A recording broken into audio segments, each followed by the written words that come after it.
नमस्कार साथियों। आज हम हिंदी के बहुत ही महत्वपूर्ण टॉपिक संधि में विसर्ग संधि के बारे में पढ़ेंगे। और संधि का पहला हम वन शॉट वीडियो लेकर आ गए हैं, जिसमें हमने स्वर संधि और व्यंजन संधि के बारे में बात की थी। तो जब हमने स्वर संधि और व्यंजन संधि के बारे में बात की तो हमने कहा कि विसर्ग संधि का हम अलग से वीडियो लेकर आएंगे। तो आज हमारा जो टॉपिक होगा मुख्य वो होगा विसर्ग संधि। कौन सी संधि के बारे में बात करेंगे? विसर्ग संधि के बारे में।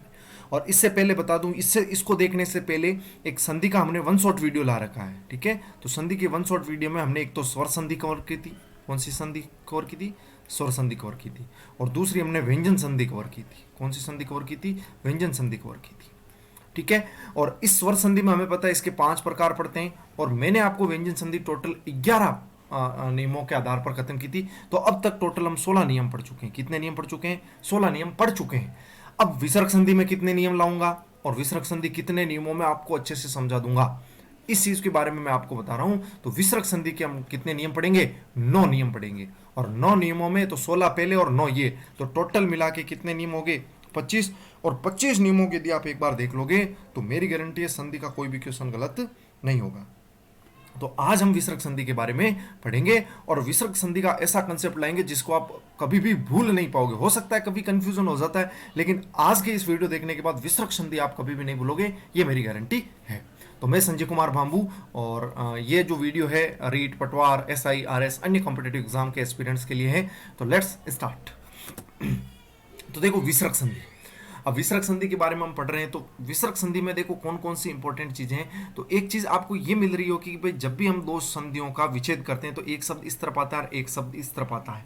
तो यहां जो पहला जो शब्द है इस पे आपको क्या मिलेगा? इस पे आपको विसर्ग देखा हुआ मिलेगा। क्या मिलेगा? विसर्ग देखा हुआ मिलेगा। और इस विसर्ग से पहले की क्या स्थिति होगी और विसर्ग के बाद की क्या होगी, उस आधार पर संधि तय होगी। उस आधार पर क्या होगा? यहां शब्द का निर्माण होगा। किसका निर्माण होगा? शब्द का निर्माण। अब ये चीज आपको देखनी है। तो देखो मैं टोटल कितने नियम बता रहा हूं? 9 नियम बता रहा हूं। लेकिन 9 नियम तो है, लेकिन कंसेप्ट जो है वो 5 ही है। कितने कंसेप्ट हैं? 5 है, जो मैं आपको बता दूंगा कौन कौन से कंसेप्ट पे आधारित है। तो देखो पहले इस चीज को समझते हैं कि पहला जो मैं कंसेप्ट बताने जा रहा हूं ये बहुत इंपॉर्टेंट कंसेप्ट है और क्रम से याद रखना है। देखो हम भूल जाते हैं कब से। देखो आपको पता है कि जब भी विसर्ग संधि यूज करते हो तो एक तो ये से आता है, सभी को पता है कि भाई ये से आएगा। दूसरा सभी को पता है कि ये से भी आएगा। और तीसरा सभी को पता है ये से भी आएगा। लेकिन कब कब आएगा ये ट्रिक मैं बता रहा हूं और इसको आप ध्यान से समझ लेना। तो देखो मैं इसके साथ ट्रिक शुरू कर रहा हूं कि ये कब कब आएंगे, तो इसी क्रम में याद रखना है। इसी क्रम में हम व्यंजन में पढ़ते हैं कि पहले ये से आता है सलगम वाला, ये षटकोण वाला और ये सड़क वाला। हम सभी यही पढ़ते हैं। अब आपको यह समझना है कि देखो क्रम ये आ रहा है। अब आप वर्ग पढ़ते हो तो आपको पता है कि पहले कौन सा वर्ग आता है? के वर्ग आता है। तो के का पहला दूसरा वर्ण लेना है, तो के खे आ गया है ना। ऐसे ही आपको पता है। उसके बाद में क्या आता है? तो चे छे आता है, ये आपको सभी पता है। उसके बाद में क्या आता है? टे ठे आता है, ये सभी को पता है। इसके बाद में कौन सा आता है? इसके बाद में आता है ते थे आता है। और इसके बाद में कौन सा आता है? इसके बाद में आता है पे फे आता है। अब आपको क्या करना है कि देखो ये लास्ट वाला छोड़ देना है और फर्स्ट वाला छोड़ देना है। एक चीज आप अभी अभी के लिए जो मैं बता रहा हूँ वैसे ही सीखना है कि आपको एक तो बार फर्स्ट वाला बाहर निकाल देना दिमाग से, एक पांचवा वाला वर्ग बाहर निकालना है, वो पे वाला। तो के और पे की अलग कहानी देखेंगे, वो क्या अभी देखेंगे, सारा क्लियर कर दूंगा मैं। इस चीज को ध्यान रखना। अब आपको ध्यान रखना, देखो चे छे आ गया। क्या आ गया? चे छे। तो अब चे छे पहला सर्वप्रथम मान रहा हूं 1 नंबर, फिर इसको मान रहा हूं 2 नंबर और इसको मान रहा हूं 3 नंबर। क्रम से ही मान रहा हूं तो इसमें ज्यादा याद रखने की जरूरत नहीं है। तो इसी से को मैं क्या मान रहा हूं? 1 नंबर। इस से को मैं मान रहा हूं 2 नंबर और इस से को मान रहा हूं 3 नंबर। इसका मतलब जब भी विसर्ग के बाद, ध्यान रखना कि जब भी विसर्ग के बाद छे छे आएगा, देखो छे छे आएगा तो विसर्ग का क्या बन जाएगा? तो विसर्ग का बन जाएगा से ये। और टेठे आएगा तब कौन सा बनेगा? से षटकोण वाला। और जब तेथे आएगा तब कौन सा बनेगा? से सड़क वाला। ये कंसेप्ट आपके क्लियर हो गया, मैंने बहुत आसान तरीके से बता दिया। अब देखो लड़ाई तब हुई जब कि केखे और पेफे का क्या किया जाए। भाई देखो ये केखे और पेफे का क्या किया जाए। तो मान लो कि इनमें लड़ाई होगी कि भाई अब किन का बंटवारा किया जाए। तीनों का तो हो गया इनमें। तो ये तीनों आपस में आए और हमने कहा कि भाई चल ना तेरा बीच वाले को दे देते हैं। तो इसका मतलब ये वरीयता कौन ले गया? बीच वाला। तो इसका मतलब अब जब भी ये आएगा तो कौन आएगा? आपको बताया से षटकोण वाला। कि जब इन दोनों के बीच लड़ाई हुई तो बीच वाले को हमने दे दिया और बीच वाला कौन है? तो से षटकोण है। इस चीज को आपको समझ में आ गई, अच्छे से समझ में आ गई ये बात आपको, है ना। अब से षटकोण तो दे दिया, लेकिन नाराज हो गए ये से और से सड़क वाले कि भाई आपने बीच वाला दे तो दिया, लेकिन थोड़ी बहुत हमारी बात रखो, कभी तो कुछ अपवाद बताओ। तो इसने कहा कि यदि मान लो कि ए आ आगे विसर्ग से पहले, देखो विसर्ग से पहले, तो यहां विसर्ग लग रहा हूं, तो विसर्ग से पहले यदि ए आ आगे तो कोई भी परिवर्तन नहीं होगा। ये इन्होंने मीटिंग सेशन करके ये बात बता दी कि अगर ये आ जाए तो कोई भी परिवर्तन मत करना। हाँ, अगर इसके बाद वाले जैसे ई आ गया, ऊ आ गया, ये आ गया, तो आप ऐसा करना से षटकोण बना देना, बीच वाले की बात रख लेना। ठीक है, तो ये टोटल 5 नियम मैंने बता दिया आपको। देखो छे आएगा तो से बनेगा, ये आएगा तो ये बनेगा, ये आएगा 3 नियम तो ये हो गए, और ए आया तो कोई भी परिवर्तन नहीं, चौथा नियम ये, और ई उ आया तो 5वां नियम ये हो गया। तो पहले इन 5 नियमों के उदाहरण देखते हैं और फिर ही दूसरी चीज हम समझते हैं आगे हमें क्या करना है। अब आगे हमें पता है, देखो विसर्ग संधि में मुख्यतः एक तो ओ बनता है, इसका कंसेप्ट देखेंगे ओ कब बनेगा, और दूसरा रे हलंत वाला बनता है, इसका कॉन्सेप्ट भी देखेंगे कब बनेगा। तो ये 2 मुख्य कॉन्सेप्ट हम अभी देखेंगे। तो पहले इन 5 को क्लियर करते हैं, फिर ओ वाले पे भी चलेंगे, रे वाले पे भी अच्छी तरीके से समझेंगे। ठीक है, तो अब आपको ध्यान देना है। तो विसर्ग संधि पहले कहते किसे हैं, तो देखो विसर्ग आएगा और विसर्ग के साथ स्वर या व्यंजन कुछ भी हो सकता है। कि मान लो प्लस है तो प्लस से पहले तो कन्फर्म है विसर्ग आएगा, लेकिन यहां स्वर भी हो सकता है और व्यंजन भी हो सकता है। तो कौन सी संधि होगी, तो आपको पता है ये कौन सी संधि होगी, विसर्ग संधि होगी। ठीक है ना, और इस कंसेप्ट तो जैसे एग्जाम्पल है, जैसे देखो ये विसर्ग आ गया और देखो यहाँ पर स्वर व्यंजन आ गया, ये विसर्ग आ गया, यहाँ पर स्वर आ गया, ये विसर्ग आ गया, यहाँ पर व्यंजन आ गया। ठीक है, तो ये चीज थी और ये एग्जाम्पल थे। अब ये कैसे बने, ये एग्जाम्पल तो हम अभी नियमों में देखेंगे। अब तो नियम फर्स्ट क्या कहता है कि देखो चे आए, तो अभी हमने कहा था चे या से, जो आएगा वही। देखो कि जैसे हमें पता है कि चे में से बनता है, तो वो भी आ सकता है। तो जब चे या से का मेल हो तो विसर्ग के स्थान पर क्या बन रहा है, केवल देखो विसर्ग के स्थान पर बन रहा है, चे को हम डिस्टर्ब नहीं कर रहे हैं, इस चीज को ध्यान रखना। और से हलंत वाला बन रहा है, इसका मतलब आधा शब्द बन रहा है, इस चीज को भी आप ध्यान रखोगे।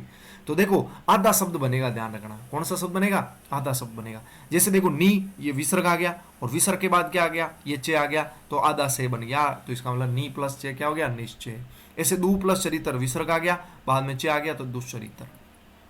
अगर से खुद आ जाए तो देखो दू प्लस से आ गया, तो देखो आधा से आ गया, ये दुशासन।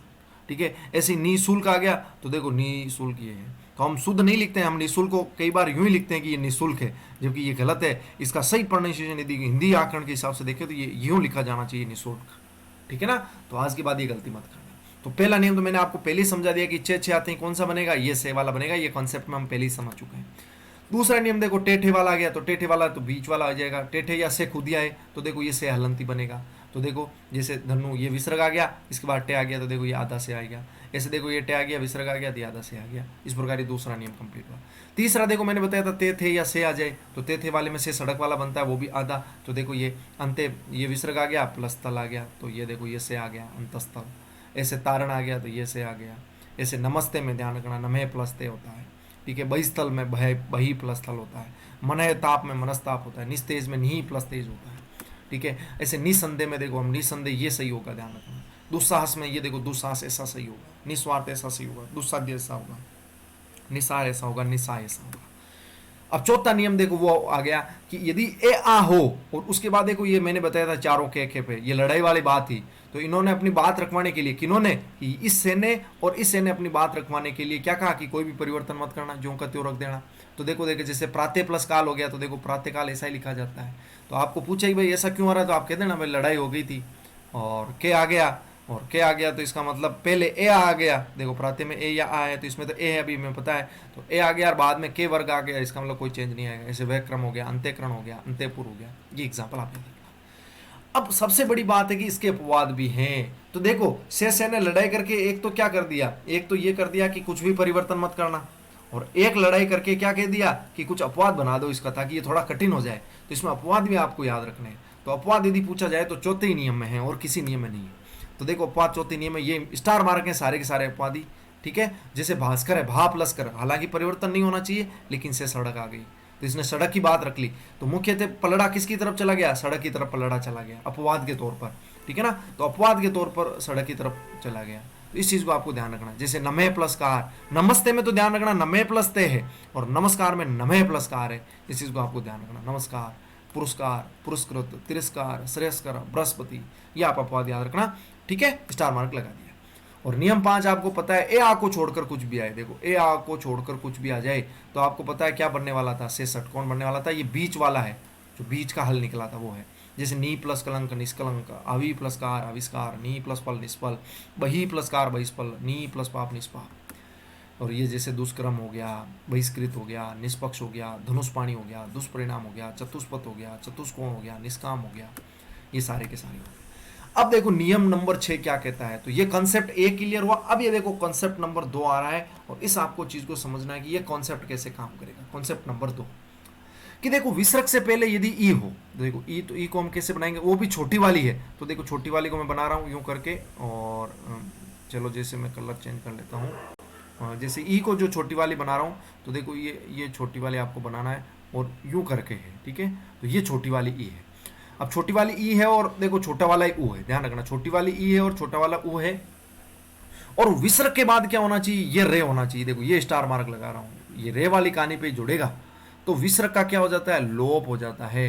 और विसर्ग का लोप हो गया, बिल्कुल लोप हो गया। क्या और कोई परिवर्तन होगा, तो बिल्कुल परिवर्तन होगा। ध्यान रखना, ये जो छोटी ई की और छोटे ऊ की जो मात्रा थी, देखो ये छोटी ई की और ये जो ऊ की मात्रा थी, ये छोटा वाला ऊ है। तो इनकी मात्रा बड़ी ई में बदल गई। देखो ये रहा बड़ी ई, और बड़ा ऊ में बदल गई थी। इसका मतलब अगर आप देखना चाहो तो ये बड़े ऊ में बदल गया, ठीक है। मैं परिवर्तन हो जाएगा, इस चीज को आपको ध्यान रखना है। तो एग्जाम्पल जैसे देखो, एग्जाम्पल में देखो कि जैसे नी प्लस रव है, तो आपको पता है रे आ गया, और इससे पहले देखो ये विसर्ग है। तो ध्यान रखना, ये जो छोटे ई की मात्रा है ये बड़ी ई में बदल गई। तो नीरव में देखो ये बड़ा ई आ गया, और कोई परिवर्तन नहीं। विसर्ग का लोप हो गया, एक तो विसर्ग खत्म हो गया, दूसरा छोटा ई बड़ी ई में बदल गया। जैसे निरोग हो गया, दुराज हो गया, नीरस हो गया, नीरस हो गया। इस प्रकार आपको ये कॉन्सेप्ट नंबर 2 मैंने समझाया। अब देखो ये कॉन्सेप्ट नंबर 3 है। कॉन्सेप्ट नंबर क्या है, 3 है कि क्या विसर्ग का लोप कैसे हो सकता है। तो देखो कि विसर्ग से पहले देखो ए का स्वर होना चाहिए, पहले इस चीज को ध्यान रखना। और विसर्ग के बाद ए को छोड़कर कोई भी स्वर हो। तो देखो विसर्ग से पहले ए, याद ऐसे ही रह जाएगा, विसर्ग से पहले तो ए और विसर्ग के बाद ए ना हो और कोई भी स्वर हो, तो विसर्ग का क्या हो जाएगा, लोप हो जाएगा। कि जैसे देखो अते, ये विसर्ग है और विसर्ग से पहले देखो ते में ए है, तो विसर्ग से पहले ए और उसके बाद अन्य कोई स्वर आया, तो देखो विसर्ग का लोप हो गया ते। मनुच्छेद में देख लो, मनुच्छेद ततेव पे आदि, ठीक है। इस प्रकार आपको याद रखना है। अब देखो नियम 8, ये कॉन्सेप्ट नंबर 4 हो गया। टोटल 9 नियम बताए थे मैंने, तो ये कॉन्सेप्ट नंबर 4 और नियम 9 हो जाएगा कॉन्सेप्ट नंबर 5। अब देखो ए आ को छोड़कर अभी जो से की लड़ाई हो रही थी उसमें देखो हमने ए आ को छोड़ दिया है। तो नियम 8 में ए आ को छोड़ना है, उसके अलावा कोई भी स्वर हो तो विसर्ग के साथ भी कोई भी स्वर आ जाए। जैसे विसर्ग के बाद, विसर्ग के साथ जैसे देखो मैं बताऊं कि जैसे प्लस है और प्लस से पहले क्या है, ए आ नहीं होने चाहिए। देखो ए आ नहीं होने चाहिए और उसके बाद विसर्ग होना चाहिए। इसके बाद में देखो कोई भी स्वर आ सकता है और किसी भी वर्ग का, जैसे के चे टे ते पे वर्ग का तीसरा, चौथा और पांचवा वर्ण हो गया। ये रे ले वे है हो, तो विसर्ग के स्थान पर देखो ये रे आधा बना है। अब इस आधे रे की क्या खानी होगी, इसको रेप बोलते हैं। इधर देखो कि देखो बाद में स्वर आएगा तो स्वर इस रे में जुड़ जाएगा और रे पूरा हो जाएगा, आपको पता है स्वर के साथ जुड़ जाएगा। लेकिन व्यंजन आ गया तो ध्यान रखना ये रेफ बन जाता है। और रेफ को कैसे दिखाते हैं, इस प्रकार देखो ये वाला रे है ऊपर वाला, और ये रेफ किस पर लगेगा, जो इसके साथ जुड़ेगा। जैसे इसमें देखो दे जुड़ रहा है तो इसका मतलब इस दे पर लगेगा। तो जो आगे जुड़ने वाला वर्ण है, देखो ये रहा, इसका मतलब जुड़ने वाले वर्ण पे ये ऊपर वाला रे आ जाएगा। इस चीज को आपको ध्यान रखना है। अगर स्वर है तो उसमें जुड़ जाएगा और व्यंजन आ गया तो उस व्यंजन के ऊपर लग जाएगा ये रे आधा वाला, ठीक है ना। तो ध्यान रखना, जो भी रे किसी भी वर्ण के ऊपर होता है वो आधा होता है और उससे पहले होता है। इस चीज को आपको ध्यान रखना है। जैसे निरक्षर, तो देखो रे तो बना है लेकिन रे ए के साथ मिक्स हो गया तो पूरा रे आ गया, देखो ये रहा ऐसे। जैसे आ के साथ हो गया तो रा आ गया, समझ में आ रही है ना। दे के साथ मिक्स हुआ तो हमें पता है दे के साथ मिक्स हुआ तो रेप बनेगा, तो देखो ये रेप बन गया ये वाला। इस प्रकार जैसे इसमें भी देखो ये बना रेप वाला, ये गे हो गया। ऐसे आ में जुड़ गया तो ये रा पूरा आ गया। ऐसे ऊ के साथ जुड़ गया तो ये रू हो गया। ऐसे देखो वे के साथ जुड़ा तो देखो ये रेप वाला रे आ गया। ऐसे एक रे के साथ जुड़ा तो रे पूरा आ गया। ऐसे बही प्लस अंग के साथ जुड़ा तो देखो एक के साथ जुड़ गया तो इसका मतलब ये रे पूरा आ गया। इस प्रकार ऊ के साथ जुड़ा तो रू आ गया, इस प्रकार। और ये कॉन्सेप्ट नंबर 5 है। तो मैंने टोटल 5 कॉन्सेप्ट आपको शुरुआत बताए थे कि एक का स्वर हो, उसमें तो हमने ए आ छोड़ दिए थे। देखो नियम 8 में हमने ए आ को स्किप किया था। अब इसमें देखो आ के कोई एग्जाम्पल नहीं है, चाहो तो आप साथ में भी लिख सकते हो कि ए या आ हो, लेकिन आ के एग्जाम्पल है नहीं, तो एक ही है। तो अब देखो ए आ को उसमें छोड़ा था, अब इस बार ले लिया और कंडीशन वो की वही। उसके बाद में तीसरा, चौथा, पांचवा वर्ण हो, ये रे लेवे हो, तो विसर्ग के स्थान पर क्या आ सकता है, ओ आ जाएगा। वहां तो रे बन रहा था, यहाँ ओ बन रहा है। जैसे देखो कि ये तपे ए आ गया तो ए इससे पहले ए है और उसके बाद तीसरा, चौथा, पांचवा है तो ये तपोबल, मनोरोग, यशोधरा, मनोहर, यशोदा, सरोज, अधोवस्त्र, व्योवरद, मनोदशा, यशोगान, अनुकूल, अधोगति। इस प्रकार हो गया। अब इसमें ओ बन रहा है तो आप जानते हो कि गुण संधि में भी ओ बनता है, तो इन दोनों का मैंने डिफरेंस बता रखा है कि कैसे पहचानोगे कि ये विसर्ग का है या स्वर संधि का है, स्वर में गुण संधि का है। तो गुण संधि में कैसे पहचानोगे, तो गुण संधि में ध्यान रखना जो द्वितीय शब्द बनता है प्लस के बाद, देखो ये तो प्रथम शब्द हो गया प्लस से, और ये हो गया द्वितीय शब्द। तो द्वितीय जो शब्द है यदि गुण संधि होगी तो द्वितीय शब्द किससे शुरू होगा, उ और ऊ से शुरू होगा, तब तो गुण संधि हो जाएगी, वरना गुण संधि नहीं होगी, विसर्ग संधि होगी। जैसे महोदय महोत्सव में तो गुण संधि होगी क्योंकि उदय, इसमें उदय आएगा और इसमें उत्सव आएगा, तो देखो ऊ से शुरू हो गए, और इसमें पता है आपको हर है और इसमें दा है, तो इस प्रकार आपको समझ में आ जाएगा। और देखो ये मैंने कुछ अपवाद लिख रखे हैं, बहुत स्टार मार्क है संधि में, ये आजकल अपवाद ज्यादा पूछने लगे हैं। तो जितने भी सारे अपवाद हैं टोटल संधि में, तो दीर्घ संधि में देखो आप सारे के सारे अपवाद मैंने लिख रखे हैं कि जैसे युवा अवस्था है तो ध्यान रखना हम ऐसा लिख सकते हैं युवा प्लस अवस्था, नहीं, युवा प्लस अवस्था नहीं होती, युवन प्लस अवस्था होती है, इस चीज को ध्यान रखना। जैसे योगीश्वर है तो योगी प्लस ईश्वर नहीं होता, योगिन प्लस ईश्वर होता है, ये स्टार मार्क बातें हैं सारी सारी। योगिंदर में देखो योगी प्लस इंद्र नहीं होता, योगिन होता है। ऐसे कुल्टा में देखो कुल प्लस अट्टा होता है, लेकिन आ बनना चाहिए कुलाटा होना चाहिए, लेकिन नहीं कुल्टा ही बनता है। ऐसे पतंजलि स्टार मार्क है, पतंजलि पतत प्लस अंजलि होता है, पत प्लस अंजलि नहीं होता, पतत होता है। ऐसे अपंग में अप प्लस अंग होता है, ऐसे सारंग में सार प्लस अंग होगा। ऐसे विश्वामित्र में देखो विश्व प्लस मित्र होगा, है ना। और ऐसे मूसलाधार में मूसल प्लस धार होता है, प्रतिघात में प्रति प्लस घात, प्रतिकार। अब देखो प्रत्यक्ष में देखो प्रति प्लस अक्ष ने होकर क्या होता है, अक्षी होता है, ध्यान रखना। जैसे ऐसे ही नवरात्र में 9 प्लस रात्र ने होकर 9 प्लस रात्रि होता है, और ये व्यंजन संधि है, ध्यान रखना। और प्रति प्लस अक्षी जो है ये यण संधि है। ऐसे अहोरात्र में अहन प्लस रात्रि होता है, इस चीज को ध्यान रखना, और ये व्यंजन संधि है। ऐसे ही देखो लंबोष्ट में लंबा प्लस ओष्ट वर्दी संधि है। ऐसे ही बिंबोष्ट में बिंब प्लस ओष्ट है। ऐसे ही प्रौढ़ में देखो प्रे प्लस ओड है, ये वर्दी संधि है, ध्यान रखना, ठीक है। तो इसमें देखो होना तो ओ चाहिए, ओड होना चाहिए, लेकिन ये ऊड होता है, ध्यान रखना, गुण संधि की तरह होता है, ठीक है। तो ये ऊड होता है, ध्यान रखना। जैसे अक्ष प्लस उहिणी, तो देखो ये बनता है अक्षोहिणी, तो देखो इसमें भी प्रौढ़ की तरह डबल बनता है, ये लो अक्षोहिणी, ठीक है ना। तो ये अक्षोहिणी बन गया, तो अक्ष प्लस उहिणी हो गया, ये भी अपवाद है। अदर प्लस ओष्ट अद्रोष्ट, ये मैंने हालांकि पहले बता रखे हैं वन शॉट वीडियो में। शुद्धोदन में शुद्ध प्लस ओदन हो गया, दंतोष्ट में दंत प्लस ओष्ट हो गया। तो इस प्रकार ये हमारा संधि का विसर्ग संधि का पार्ट पूरा हो गया है, और संधि हमारी अब कंप्लीट हो गई है। अब आप प्रैक्टिस कर सकते हो। तो संधि का ये पार्ट 2 वीडियो था, जिसमें हमने विसर्ग संधि कवर की, और जितने के जितने अपवाद थे वो सारे के सारे कवर किए थे। इसके बाद आप बताना कि अगर आपको, जैसे इसके बाद हम उपसर्ग और प्रत्यय से रिलेटेड हिंदी में टॉपिक लाएंगे, तो उपसर्ग प्रत्यय और फिर तत्सम तद्भव लाएंगे। तो ये वीडियो आगामी समय में आएगा, और तत्सम और तद्भव के बारे में लाएंगे, तो इस चीज़ को आपको ध्यान रखना है। तो ये थी हमारी विसर्ग संधि की जानकारी, जिसमें हमने टोटल 9 नियम बताए हैं, और पूरी संधि को अगर मिला करके तो टोटल 25 नियम है। इस चीज़ को आपको ध्यान रखना है। तो जिन्होंने संधि का पहले वन शॉट वीडियो नहीं देखा, पहले वो देखें, फिर ये देखें, ठीक है। नमस्कार साथियों।